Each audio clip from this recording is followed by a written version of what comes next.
Hi students, this is Miss Wildey. This is our first video lecture for the course, AP Human Geography. I like video lectures for a couple different reasons. Mainly, it's because I don't like standing in front of you on the first day of school and telling you all of the stuff about my syllabus and the course and the class rules and what, you're going to do. I'd rather jump right in and have some fun. So I do still have to give you that information. But you can lay on your bed or sit on the couch and watch this, listen to it. You can pause it, go get a drink of water, come back, rewind if you miss something. It tends to be a little bit easier for students than the first day of school typically is. So this is a quick, about 15-minute video lecture about the course itself, what to expect from it, what my class is like, the homework, the tests, those kind of things, as well as class rules, those kind of things that we have to establish, but it doesn't take very long. You should have your follow-along notes in front of you as you listen to this, and you are listening to me, but you're also reading the slides as well. I'm not going to read the slides to you. I'm going to talk about some of the main points I want to focus on, but you are responsible for all the information on the PowerPoint as well. So let's go ahead and get started. The 7 core topics of the course are listed on the screen. We basically take a different topic each chapter of your textbook would have each chapter given to you so you can see what they are, and we explore how the world deals with that topic. So instead of talking about Southwest Asia and how they do things in terms of religion or language or politics, we would deal with politics and talk about the whole world and how different areas deal with politics. We do a lot with mapping, of course, as a geography class. We also study the sort of relationships, the things that are similar among all humans, as well as the differences between humans. I love teaching this course, and my goal is to make you love learning from the course as well. So why should you take it? Well, probably your parents are like, you're going to take it, or your counselor last year said you should take it.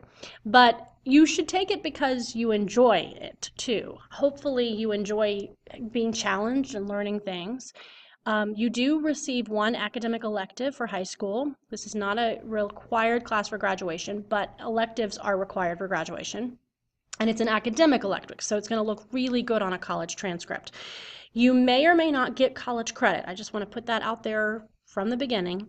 It's dependent on the college, and it's dependent on the score you make on the exam on May 18th, and I'll talk more about that later. The textbook is seen below. It is almost $100, so you do not want to damage it or lose it or any of that, because that will be on you or your parents to pay for it. They are fairly new within the last couple years, so it shouldn't be torn up or damaged or anything, but just look over it before you take it as yours so that you're not blamed for any damage of it. So the course and the book is divided into 14 chapters. We pretty much do 12 to 13 units, 1 for each chapter for the most part. And then we have about 2 to 3 weeks at the end of the year in April that we do review before the AP exam, and that means we go through everything you learned in August as well as everything you learned, 2 weeks before. Your class grades are basically 3 parts. There's class work, which consists of quizzes, classwork, homework. That's 35% of your grade. Summative assessments, this counts for a huge chunk, almost half of your grade. These are tests and projects. I do quite a bit of projects, and there's almost always a unit test with every unit. So the first semester, you're probably going to have about 10 to 11 summative assessments, which means that each one of them, by the end of the semester, each one of them will be worth about 4.5 or 4% because they're 45% total. But when you first, the first few summative assessments that go in, like your first test or your summer assignment, that might feel like a big, your grade may change drastically when those are put in, and that's because right at that point it's worth 45% or 22.5%. Once we get more and more tests and more projects, that percentage will go down a little bit, and so if you don't do so well in one test, it's not going to hurt you for the rest of the semester. One last thing, the final exam is 20%, 15% for the multiple choice. There's 100 multiple choice questions, and 5% for a free response question, which is the written or performance final. And that is usually one or two sort of short answer essay questions. What else? So there's going to be work. I have to have my class at a rigorous college level, and so that means you need to work as a college student works, and that entails a lot of studying on your own time, keeping up with assignments and readings, asking lots of questions, engaging in class discussions. You got to be prepared to work. If you're not prepared to work, I don't suggest you take this class. The class gets easier in the sense that you understand the way I want things and you can learn from that, and it gets easier in terms of what you need to do.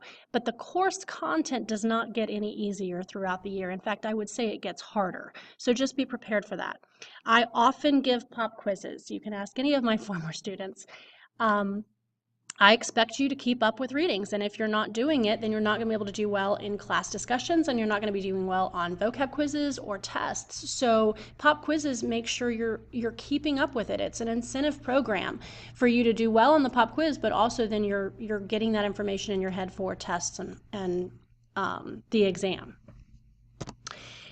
Summer assignment. So as we talked about in class, there is an absolute deadline that isn't the first day of school. Now, you're welcome to turn in your project or your assignment anytime this week, and you will also receive another late work pass, which I'll talk about in just a second, if you turn it in by this Friday, the 11th.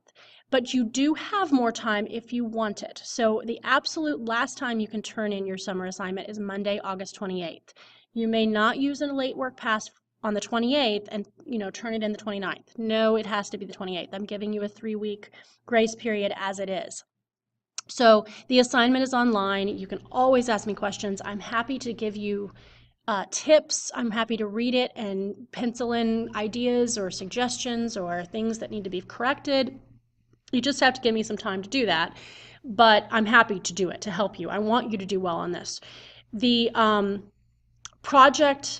the summer assignment is a project grade, which means it's part of that summative portion of your grade, the 45%. So it does count quite a bit.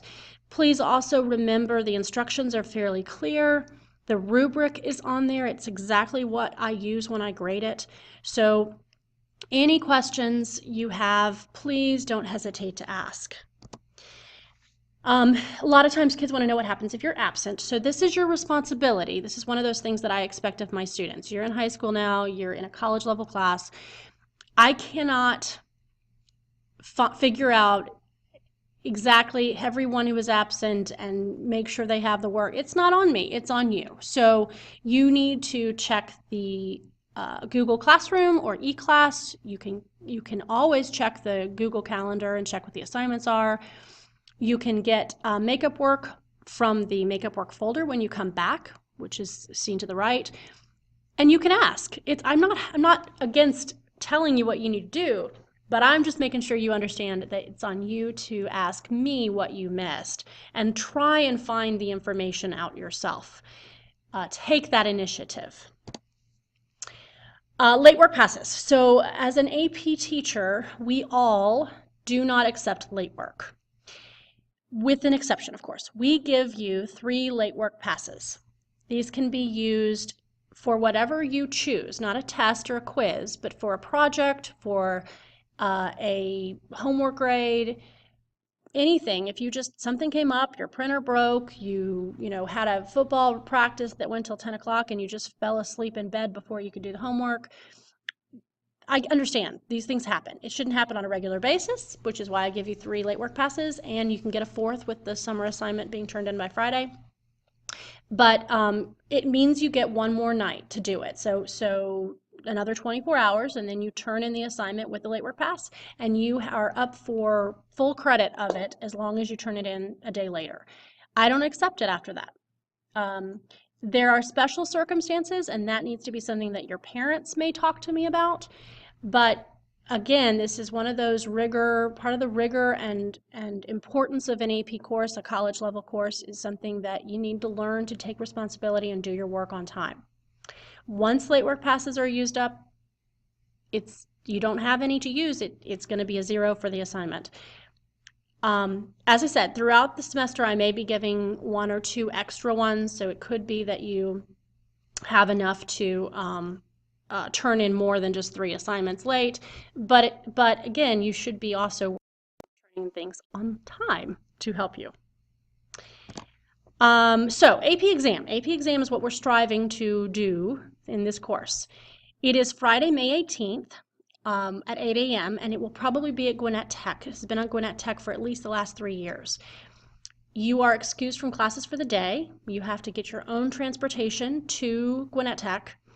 There is a small registration fee, but as long as you're only paying for the one AP Human Geography exam, it's only a $10 registration fee. If you are taking the AP Environmental Science exam as well, you will have to pay about I think it's $93, something like that. For it's the cost of another exam plus the $10. I think it's $103 or something like that.